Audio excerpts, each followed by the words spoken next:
Okay, welcome everyone. I'm just going to go through a few housekeeping issues before we get started. We'll ask that everybody please make sure you're muted throughout the presentation. We'll be doing Q&A at the end, but please feel free to put your questions into the chat during the presentation if you'd like, and we'll keep track of them. And otherwise, you'll be able to unmute yourself at the end if you would like to ask Dr. Barnes questions. Other than that, I'd like to introduce Dean Burton to start off the lecture. Well, good afternoon, everyone. Thank you so much for joining us this afternoon for our 10th Tripodi Lecture in Research Methodology. Just a little bit about to begin the Tripodi Lecture series. It was established through a generous gift from Tony Tripodi. Dr. Tripodi received his BA and MSW from the University of California, Berkeley, before going on to complete his doctorate in social welfare from Columbia University. He served as Dean of Ohio State University College of Social Work from 1993 to 2005, and taught at a number of institutions throughout the United States, including UC Berkeley. Throughout his career, he was especially involved in research methodology.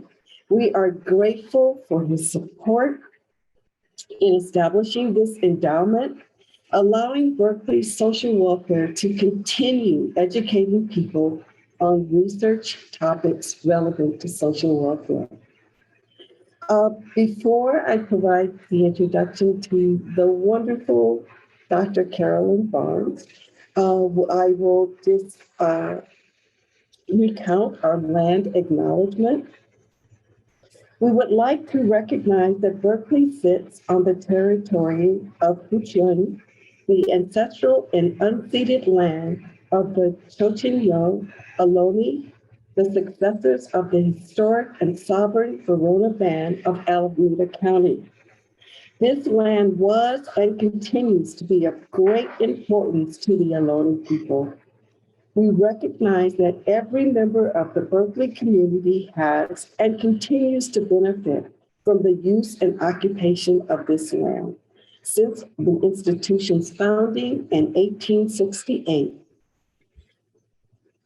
Consistent with our values of community and diversity, we have a responsibility to acknowledge and make visible the university's relationship to Native peoples. By offering this land acknowledgement, we affirm Indigenous sovereignty and will work to hold the University of California, Berkeley more accountable to the needs of American Indian and Indigenous people. Now to begin in introducing you to Carolyn Barnes. Carolyn Barnes is an assistant professor in the Sanford School of Public Policy at Duke University. Her research agenda broadly explores the social and political implications of social policy on low-income populations in the areas of childcare, family services, and supports for young children. Her book, State of Empowerment, Low-Income Families and the Welfare State, is an in-depth organizational ethnography that examines how publicly funded after-school programs shape the political behavior of low-income parents. She is published in peer-reviewed journals, including the Policy Studies Journal, the Journal of Public Administration Research and Theory, Children Youth Services Review, and Race and Social Problems. Carolyn has initiated a new line of interdisciplinary research that examines how social policy implementation reproduces racial inequality in rural Southern communities. Carolyn's research has been supported by the William P. Grant Foundation, the Robert Wood Johnson Foundation, the Blue Cross Foundation of North Carolina, the Wallace Foundation, and several family foundations. She completed a PhD in political science and public policy from the University of Michigan, where she worked as an affiliate of the National Poverty Center, conducting research on the effects of nonprofit community-based service provision on parenting practices and psychosocial well-being of families and children. I do want to add before Carolyn begins that Carolyn is also quite special to me. She is one of my just illustrious mentees who does just has done such incredible work so early in her career. She is a phenomenal ethnographer and just brilliant in her insights in terms of interpreting what goes on in organizations that affect the lives of many of the disenfranchised people within our country. Carolyn, we welcome you here to Berkeley. We hope you enjoy your time here, and I hope that all of you enjoy her presentation. So I'll turn it over to you now, Carolyn. Thank you, Linda. Okay, hopefully I don't mess this up. I'm going to share my screen. Okay, I'm sharing it, and then I'm going to play the, everybody can see that? Great. So thank you, Linda, so much for that introduction, and Leah, for your patience with me in organizing this talk. As Linda mentioned, I'm Carolyn, and I'm an assistant professor of public policy and political science at Duke. And I study how policies are designed, implemented, and accessed by vulnerable populations. So before we get started, I'm going to do a shameless plug of my book. As Linda mentioned, I had a book come out, I can't believe it's been 2 years already, but I had a book come out a couple years ago called State of Empowerment, Low-Income Families in the New Welfare State. I used the case of school-age childcare to demonstrate some new trends in social policy design. Like market logics in social service delivery, decentralized service delivery, and programs that incorporate participant feedback into program design.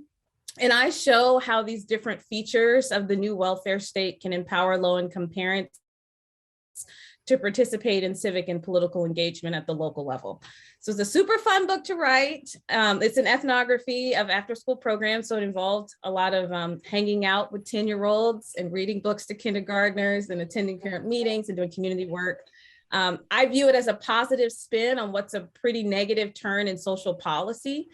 So typically when we read about means-tested assistance programs, scholars tend to point to the negative encounters that folks are having with these programs in their efforts to access them, but I add a little nuance trying to identify some conditions under which we might see positive experiences.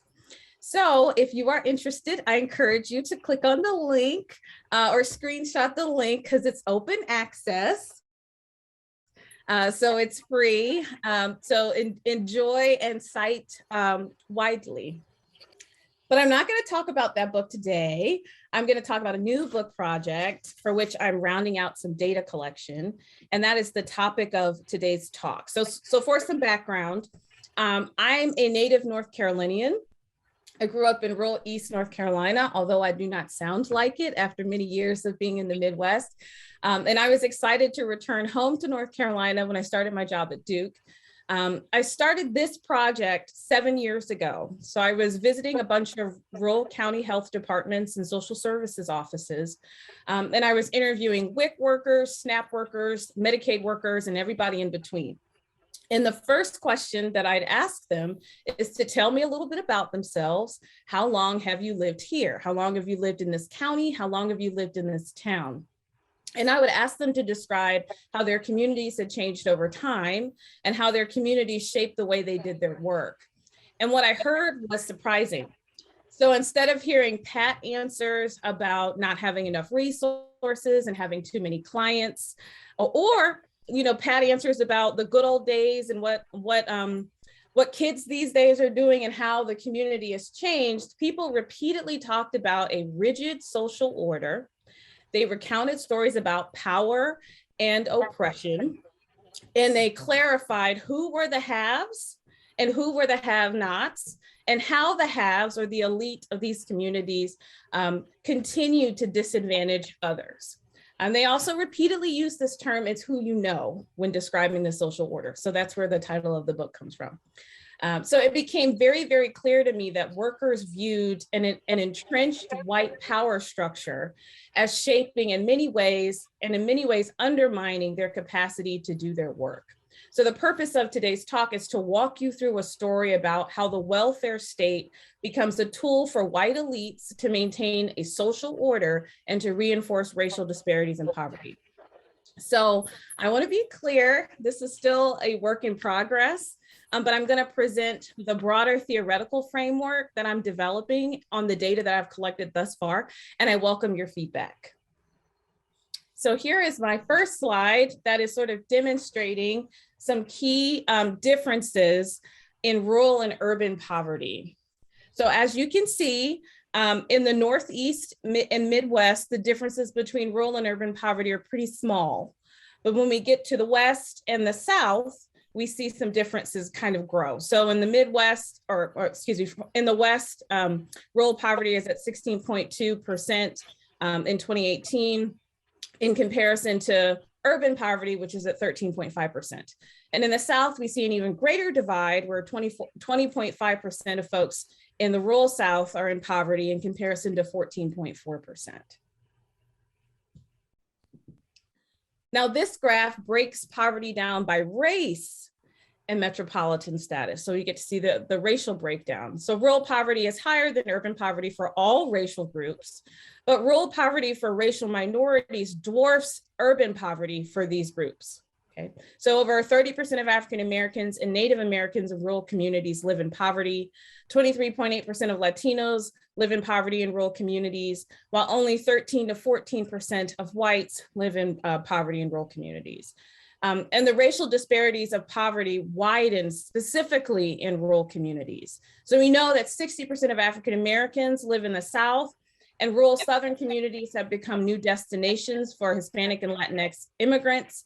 So the poverty that we see in the rural South is largely driven by the high poverty rates among racial minorities.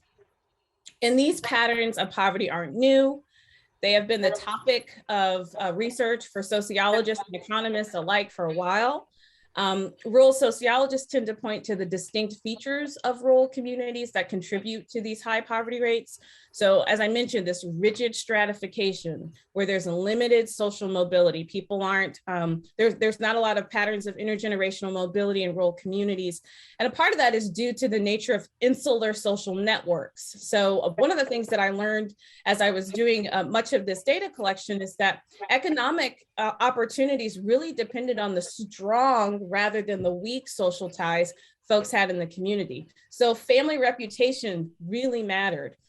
Who you went to church with really mattered. Who you grew up with really mattered. And on top of that, everyone knows everybody, right? So it's not just that these insular networks are important on how you access opportunities. They're very, very salient to everyone in the community.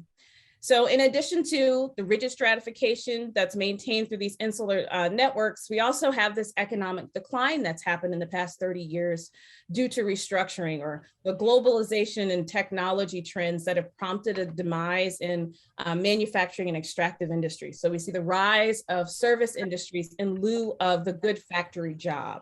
And on top of that, because there aren't high-skilled jobs or opportunities in rural communities, we also see a brain drain. So the talented youth that would otherwise return to their communities for good-paying jobs are leaving to other urban communities or suburban communities for work. And then finally, one characteristic that's been lifted up in the literature is the role of powerful families in controlling resources. And who these families are and how they exercise their control depends on the region. So it could be tourism and hospitality, it could be agriculture, it could be an extractive industry, or it could be manufacturing.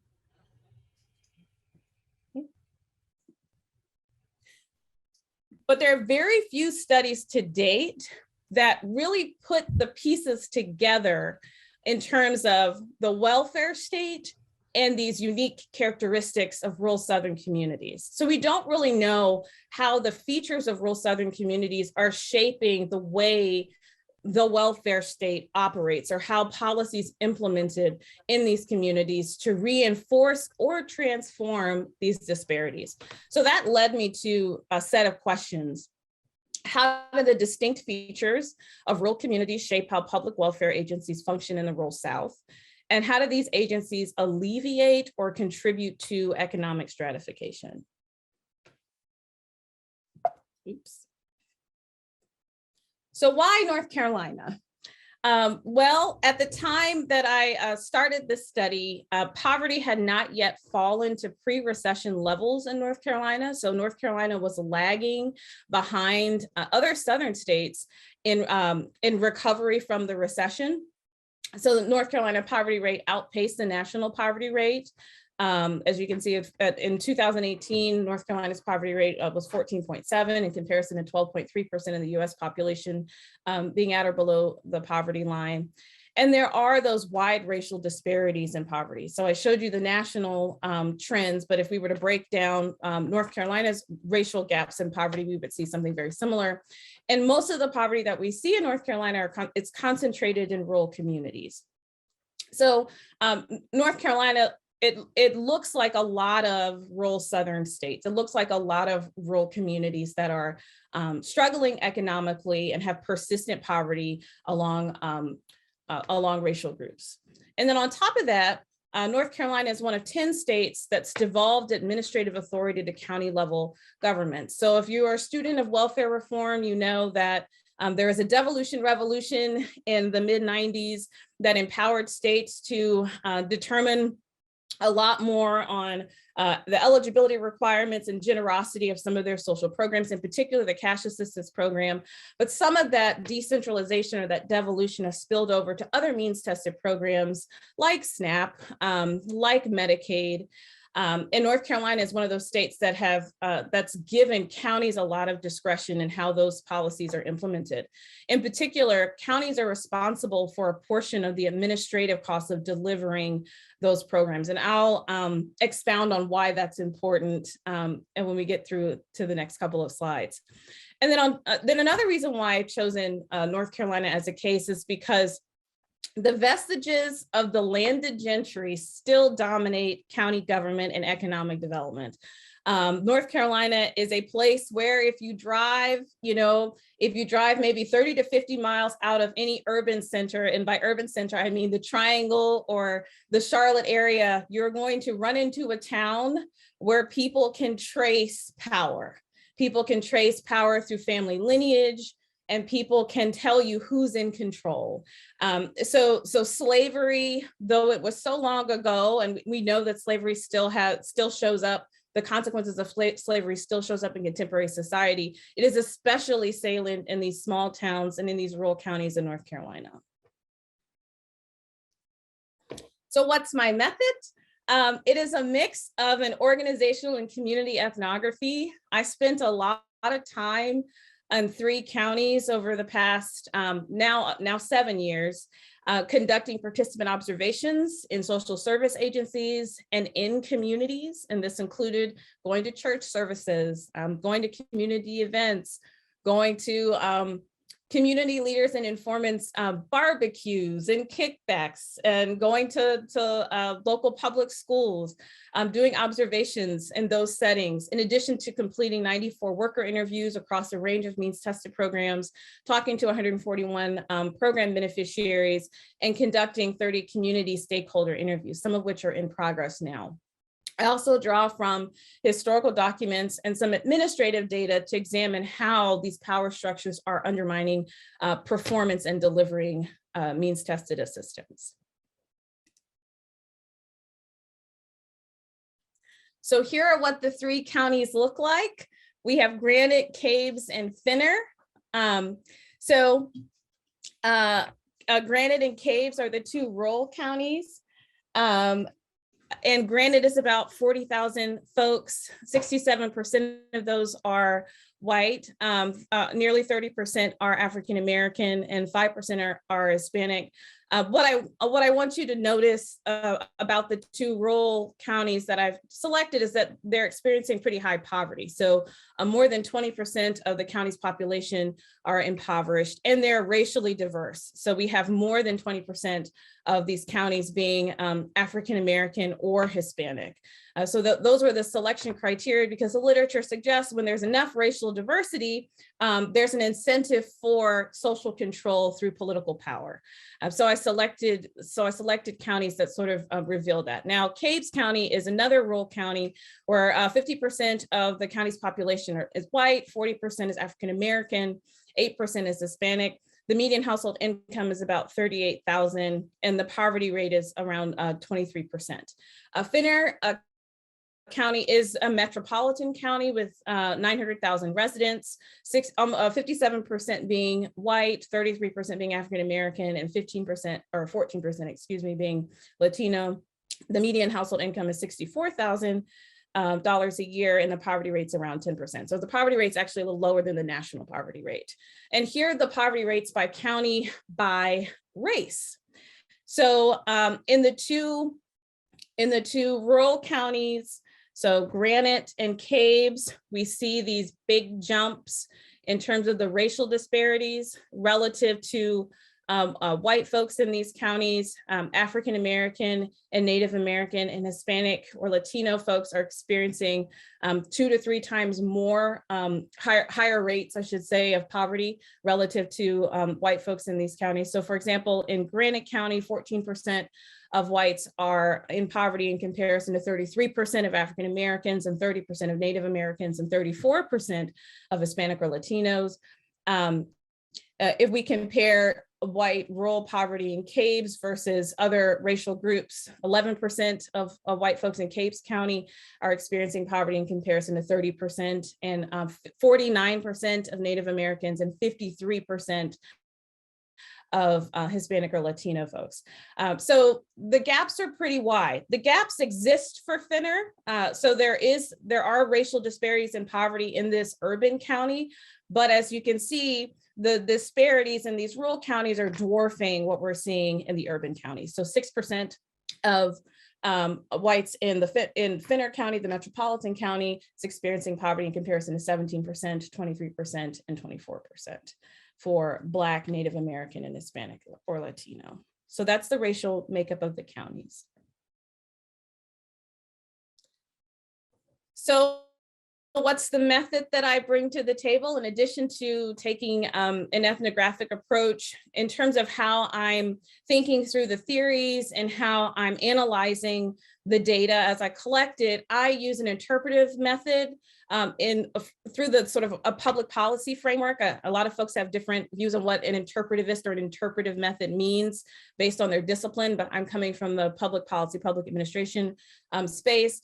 And that sort of prioritizes an abductive way of engaging analysis, which allows you to do some deductive things or pulling from some existing theory, all the while being open to emergent or inductive ways of understanding realities. So I'm pulling from the social stratification theory, which asserts that elites are accumulating political power and economic resources. I'm also incorporating street level bureaucracy that examines how bureaucrats are making decisions based on their context.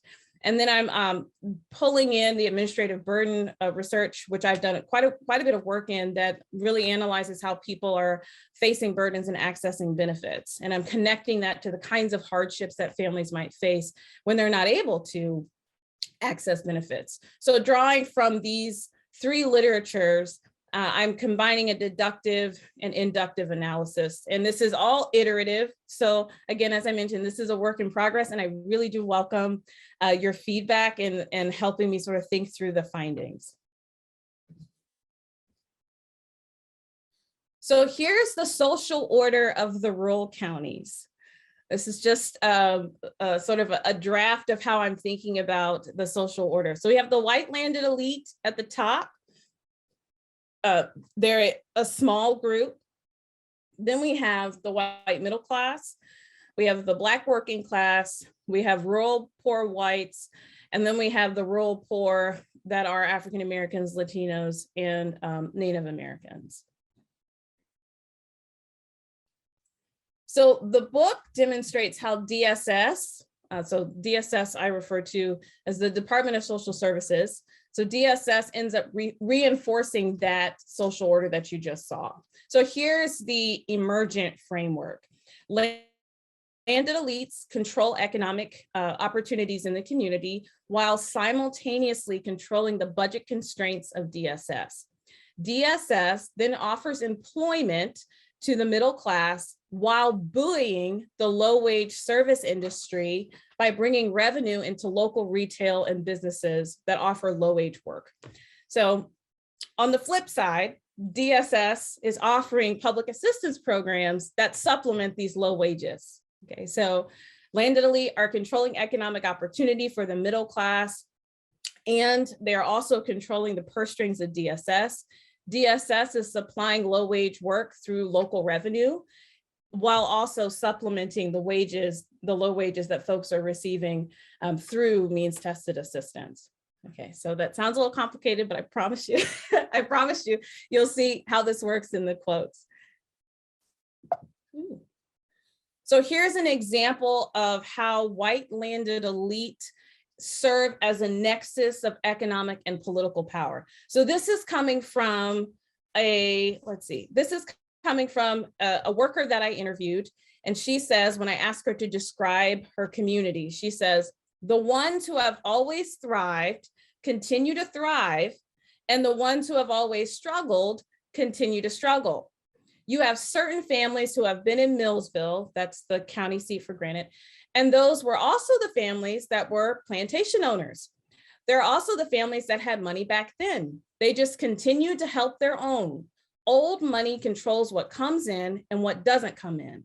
So it's that will hold the county back from growing.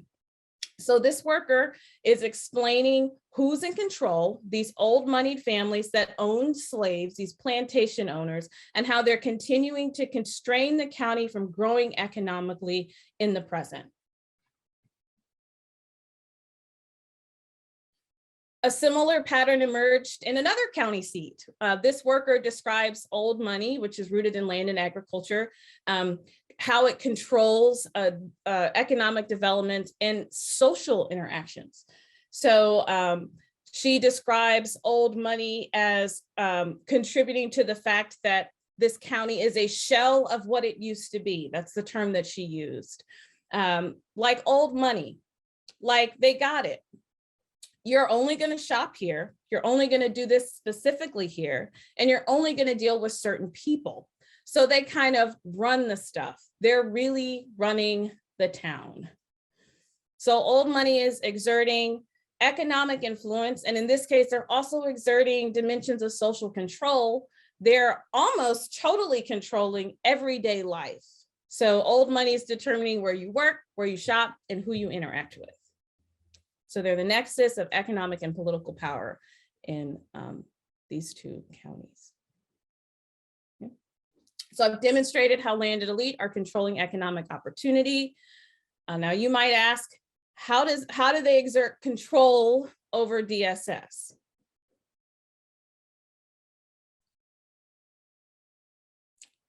Oh, hold on right quick.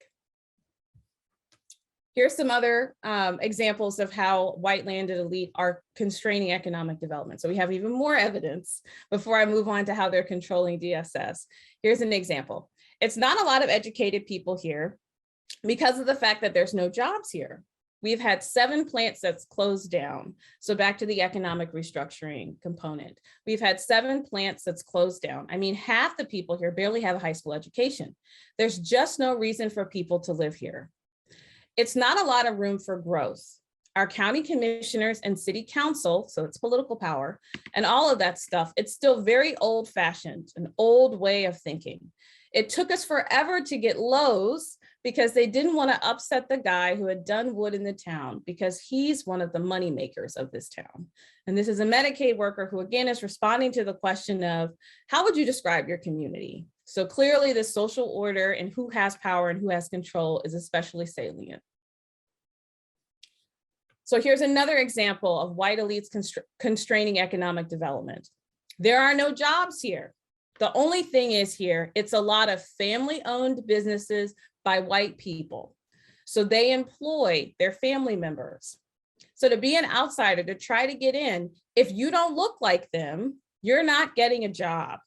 You're not going to get a job unless it's like fast food, maybe. So again, the service industry. The chances are slim to none unless you know someone. Little Caesars, McDonald's, yeah, you can get a job like that, but you're not going to get a job that can support you to live independently.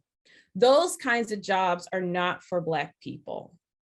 So here's another, this is a community member that's describing the social order of the day, who has power and how they exercise that power to determine economic opportunities. Okay, now we're getting to how they control DSS. So I've demonstrated how the landed elite control economic opportunities. You might be curious as to how they exert power over DSS, because that is an interesting question. Now, I mentioned earlier that North Carolina is one of 10 states that have a county-run service delivery system. And this matters because of cost-sharing agreements around the administration of federal programs. So what some of you may or may not know is that the federal government will cover the cost of benefits or the amount of benefits for programs like Medicaid or SNAP, but they have a cost sharing agreement over the administration of those programs that require states to cover 50% of those administrative costs. Now, North Carolina is one of a few states that have pushed those costs down to counties. So counties are picking up the tab on the administration of a lot of the federal programs, which means that counties are having to raise money to ensure high quality service delivery. They're raising money to invest in professional development and training. They're raising money to invest in software and administrative systems. They're also raising money to fill positions.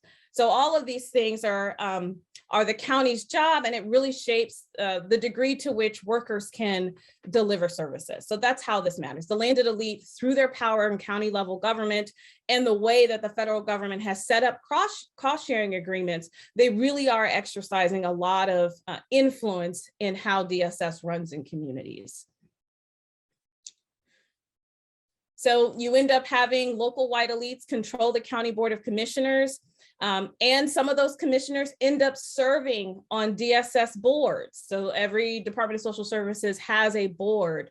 So they're influencing agency decisions. They're also determining the DSS budget and tax rates. So when white elites end up resisting tax raises that would raise revenue for social services, they're compromising the quality of service delivery. So here's how I learned this. This is a conversation I had with the director of one of these agencies. He goes on to say, this is Albert, he goes on to say, they will not change the taxing value. The commissioners won't. They have to vote on it. If they just do for 1 cent, well, what's that gonna cost? I believe it's those who own 300 plus acres, 600 acres, all of that stuff.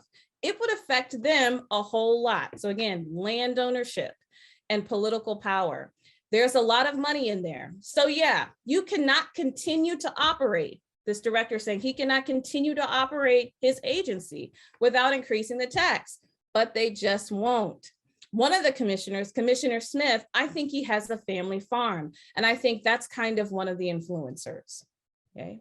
So he's connecting political power to land ownership and demonstrating how these white elites are constraining progress in his capacity to operate his agency because they won't raise revenue. And they got to raise revenue because in North Carolina, we do it that way. They're covering 50% of the cost of delivering federal programs. So here's another example. This demonstrates other ways that the landed elite are controlling the quality of the workforce. So in addition to raising money to add a worker, counties also have discretion on salary levels. So this worker is describing how the salary hasn't increased in this county and they can't keep and retain talented workers, because workers could go to an urban county that'll pay more. Again, back to the county discretion thing. So she's talking about the white elite. The white elite, they have stunted the growth of Wendell. Wendell doesn't change. This is a county seat. Wendell doesn't like to change. So old money won't allow change. You'd be surprised who owns what and the mentality of how things are done. This agency, how many places you know get paid once a month in this era? Not many. How many places you know go so long without a cost of living increase? And it's hard to recruit people because you have young people that have debt when they come out of school. So money motivates you to where you want to work and how long you're going to stay there. And they don't mind jumping ship. If money talks, okay, I haven't been there that long. What have I invested? I'm gone. So she can't keep talented workers in the agency because county level government, these white elites are controlling, they're using their discretion to determine salary raises, cost of living raises. You can't attract and keep talented workers that would deliver high quality services. Okay, so I've demonstrated how the landed elite are shaping economic opportunities. Now, and I've demonstrated how landed elite are shaping the budget strings of DSS. Now I'm going to show you how they're creating economic opportunities for the middle class and how they're creating economic opportunities for low-income folks. So this is Albert again, talking about a conversation he had with a commissioner. He is describing DSS as a way of, again, buoying the low wage economy in communities. He describes it as a necessary evil. I had a conversation with a former commissioner and he said this to my face. He says, you know, Albert, DSS is a necessary evil. And I just kind of looked at him, but I was like, well, damn, what does that mean? We do about $10 million a year in food stamps. Well, if you're on food stamps, more than likely, you're not going to go to Sam's or Costco in the next county over to get your food. You're going to do something here locally. So we're putting at least $10 million into the local economy here, which is, you know, we have 2 Food Lions and a Walmart, a super Walmart, even IGA, little small community stores. So Albert is talking to a commissioner who is a member of the white elite, and he is describing the agency and the work that it does in the community as a necessary evil. Necessary evil in that it provides revenue for local businesses, local retailers. It's providing $70 million in Medicaid for local businesses. It's bringing in revenue into the local community and providing employment for low-wage workers.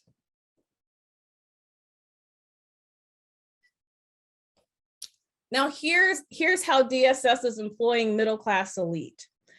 In this community, in this county, if you're not working at the power plant, the school system, or any other type, this is kind of what everyone wants to go to, DSS. So yeah, it's hard to get in here. People are looking for work, and they're not just looking, they were looking not just for work, but stable work. DSS is not going anywhere. When the economy tanks, we're at our busiest. This is an agency supervisor that's talking about this.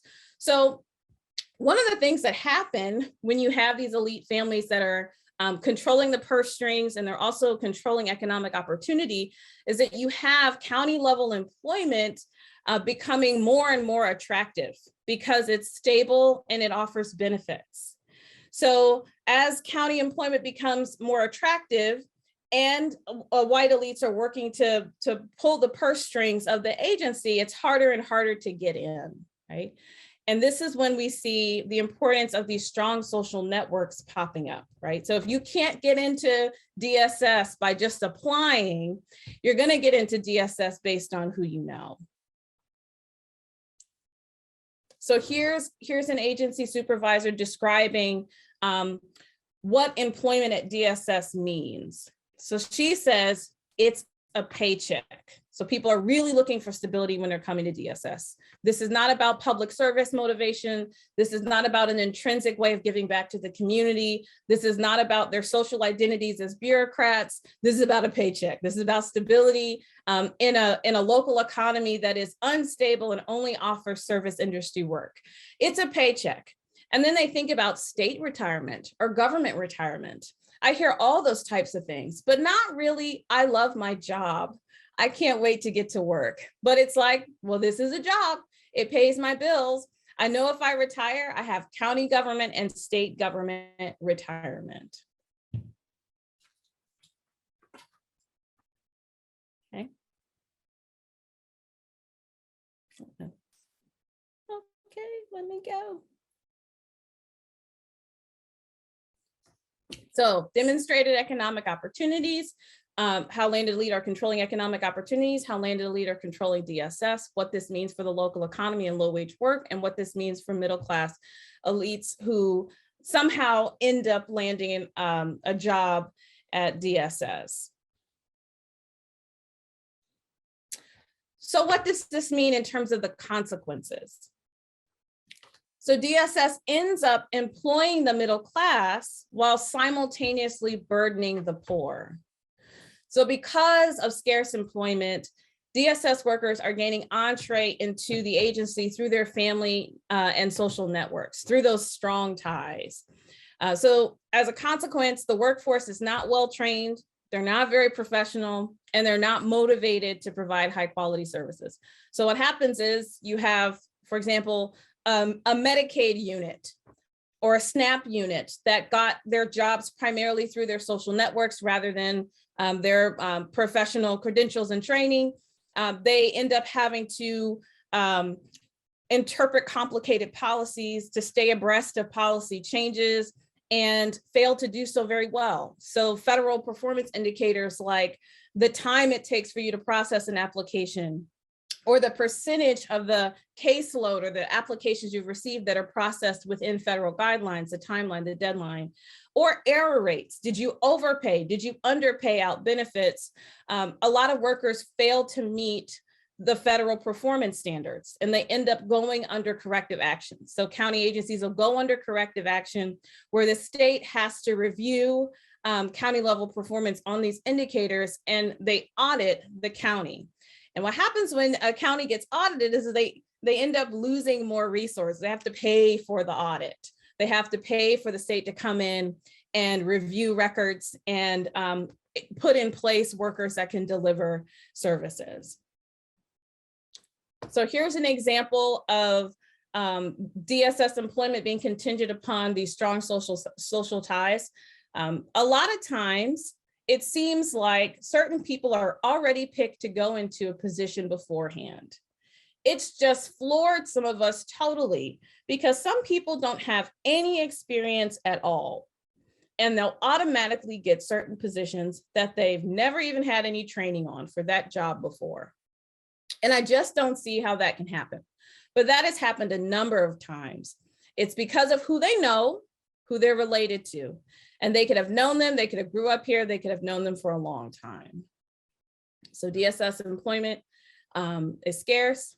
There's a status associated to working for the county. It provides stability in an economy, a local economy that's hurting, and a local economy that's constrained by the actions of white elite.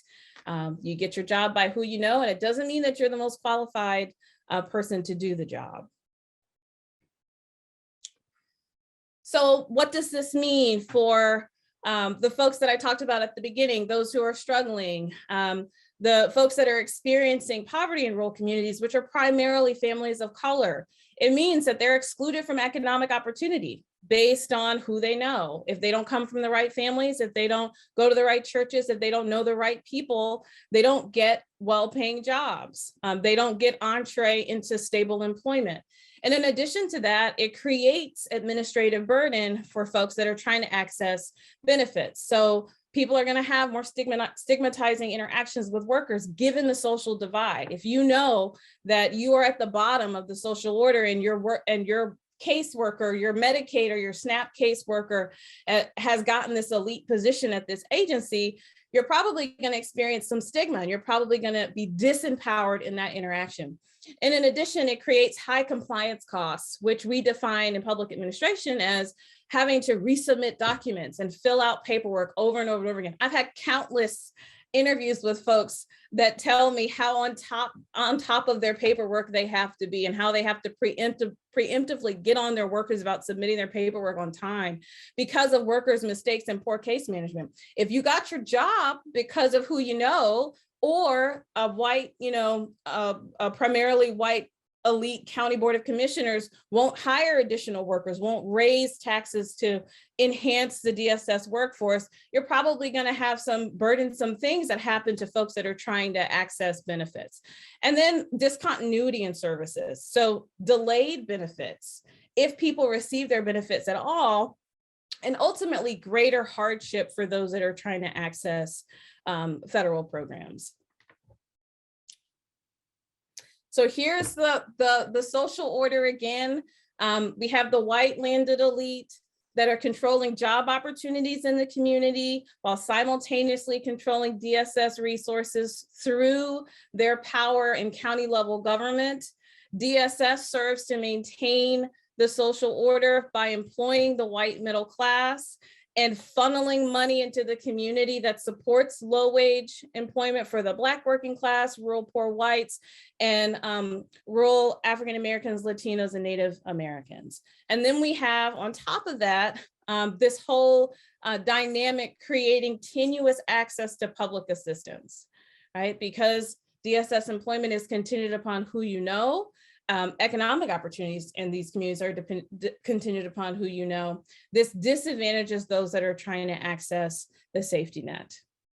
Now, I'm coming to the close of my talk. I'm just going to reiterate some key takeaways. I know I talked very fast, but I'm looking forward to the Q&A. So landed elites are shaping social policy implementation again through controlling job opportunities. They're influencing the demand of public assistance. They're shaping demand for DSS employment. They're controlling DSS by determining the DSS budget and the work conditions for bureaucrats. So DSS directors are often in a tug of war with the county manager and with the county board of commissioners on their needs and trying to figure out ways to enhance their capacity to deliver services. When you have a white elite that's controlling the county board of commissioners and controlling county level power, and they're unwilling to budge, they're unwilling to raise taxes, it creates poor working conditions for bureaucrats. DSS ends up maintaining social order by providing employment opportunities to the middle and bottom strata when elites are reluctant to do so. It's a necessary evil. They do so by infusing revenue into the local economy that supports the retail and service industry. Okay.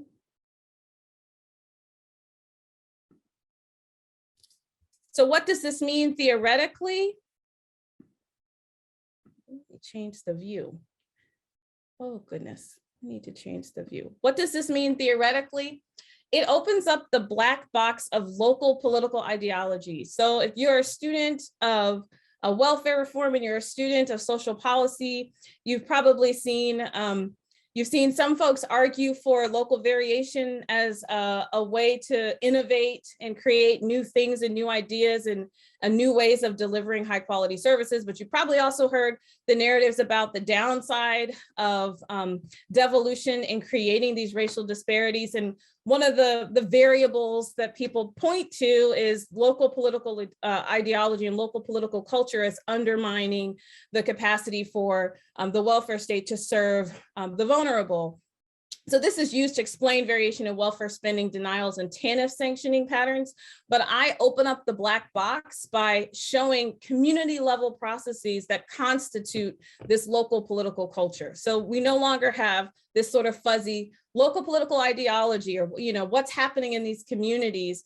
I'm really sort of demonstrating the rich sort of process. I'm identifying the histories, the families, and the interests that constitute local political culture, and that might be driving this variation we see across states, and in the case of North Carolina, across counties And then I'm also demonstrating how we could disrupt white elite control over safety net programs. So I've been doing this work, as I mentioned, for 7 years, and I've been doing a lot of this in partnership with North Carolina's Department of Health and Human Services. And one of the things that I always say, and they don't have control over it because the General Assembly does decide this centralized, decentralized model. But one of the things I always say is if you want to improve performance, you need to centralize administrative funds. If you want to reduce varied performance across counties, you need to centralize administrative funds. In addition to white elite trying to control how much spending happens in these counties, you do have less resourced counties that cannot afford to fund a robust, high quality welfare state. So if you want to reduce inequities, you should centralize and shift the cost sharing away from the counties to the state in that centralizing effort, or have the federal government rethink the cost sharing agreement. Is there a way that cost sharing could be indexed on states' capacity, given that we have so much evidence now that's demonstrating the negative impacts of federalism in social policy delivery? So in addition to shifting cost sharing and shifting administrative funds to the state or the federal level, we should also centralize discretion over DSS salaries and qualifications. So I'm basically saying, let's take back control from counties and states, which some people may not like, depending on where you sit. But I do think that that's worth considering if we're really serious about redressing inequities and poverty and hardship. Uh-oh. What are my next steps? So we have been in a pandemic for going on 2.5 years? 2 years. And I was disrupted as I was sort of finishing up some of these interviews and these observations. And the state had shifted its priorities to understanding how COVID-related policy changes in these big federal programs were being experienced by folks and how well they were being delivered in these counties. So I shifted focus a bit to answer those questions, and I'm happy to talk about that work in the Q&A. But right now I'm finishing some of these interviews. So I'm doing interviews with county commissioners and community leaders to round out the data collection. And I'm really trying to deepen the analysis. So I have this framework, but I'm trying to kick around alternative explanations that might be driving some of the processes that I observe. And I'm really looking forward to talking with y'all to get a sense of what that might be, and maybe some other avenues to explore that might strengthen or add nuance to the framework. And then I'm triangulating perspectives with historical documents and administrative data. So looking at family letters, going back and looking at court records, looking through or culling administrative data from the state, trying to connect these features, these community features, operationalizing these community features and connecting that with the federal performance outcomes related to timeliness and error. So that's where I am right now in my immediate next steps. And I'm going to conclude there. Thank you so much for the opportunity to share this work, and I look forward to your feedback. Well, everyone, please join me again in thanking Carolyn for a great presentation and just exquisite answers to tough questions. Thank you so much, Carolyn. So let's give her another round of applause. Thank you so very, very much. Thank you for having me. Bye. Hope you all have a great day.